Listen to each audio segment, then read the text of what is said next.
It's a big, beautiful oak, and it's a very important tree to this property. You can see they spent a lot of time right out on that deck there. And so these lower branches are kind of crucial because they give a little privacy from the street over there. And I was in here with the bucket truck. You had the 75-foot Altec elevator. And some of these lower branches have been cut back years ago. But what I did was I went up and I took it back, whatever it is, 5 feet, 10 feet, whatever it is. Took it way back. They're mostly handsaw cuts. And definitely not 10 feet. Okay, so maybe 4 to 5 feet, a lot of those cuts made. And opened up some holes in the canopy. So now you can see late afternoon sun, all these lower branches are getting plenty of light. So these branches will stay nice and healthy and full. And because they're getting light, because those branches above them have been trimmed back, opening up the area here. And again, no cuts at all in the main trunk at all. There's one piece of deadwood I took out right there.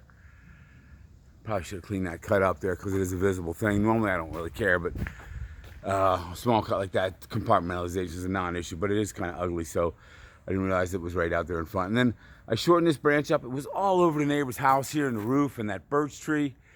I mean, that I took back, that's good 10 feet or more. And then again, went up and took a lot of weight off those branch tips.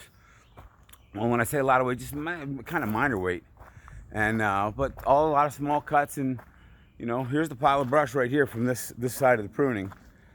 We'd pruned the other half the day before and that brush was gone. But all right, and so then a few cuts down along here those are actually pole saw cuts right there and there. Both of those cuts made with a pole saw.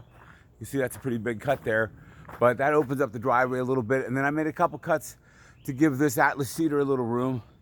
And we did go up and take some deadwood out of the cedar, but you can see that space between the cedar and the oak, that wasn't there 2 days ago.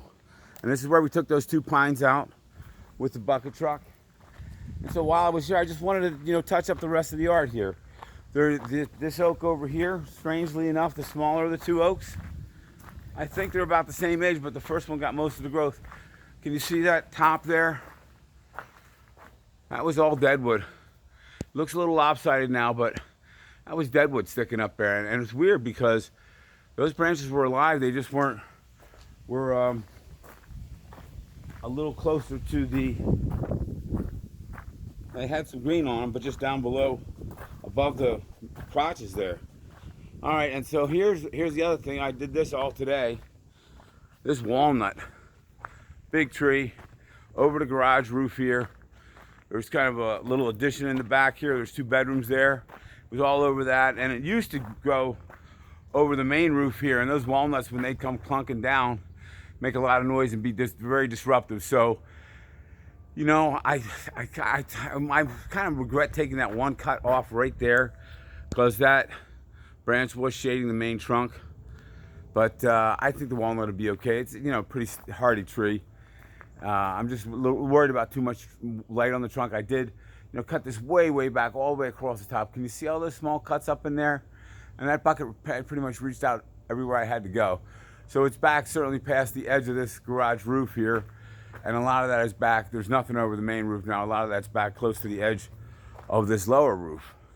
And then while I was here, there's Norway maple here. It was kind of encroaching. That's the neighbor's tree coming over the fence. That was encroaching, so I just made a few cuts on that. And this beautiful dawn redwood, gorgeous tree. But I took some of that back. So here's all the brush from the dawn redwood and the walnuts right here. This is all of it in the driveway here. And there's a little more brush for the walnuts in the backyard there. But there it is, using the bucket truck to the best of its ability. Oh, and while I was here, she said, why don't you go up and get the neighbor's tree? A couple cuts on that walnut that was coming over the backside of the garage here. And that really, the light that opened up was really for the neighbor over there. She's got beautiful hostas back down in that garden there. And I said, I'll make a couple cuts, whatever I could reach from the bucket. Bucket was set up like right here. Back of the bucket was close to that edge of that driveway and the stonework there. So I call that really successful. She's really happy with the job. The trees still look nice. They don't look like they've been hammered that hard, but they are way back from what they used to be. And not a ton of cleanup here. There's a couple of bigger cuts here. Those are the 2 bigger cuts, but most of that stuff is all small handsaw cuts. I don't know if you can see it, but there's kind of a decent size. There's a fairly decent size And this is a pretty big cut right here. But so that was coming way out over the driveway here. You know, if you park your car right here in this spot and those walnuts start bouncing off the hood and the roof, they're gonna leave marks. For sure they are. But that's pretty much most of the brush there. We're gonna haul it all out in the 550.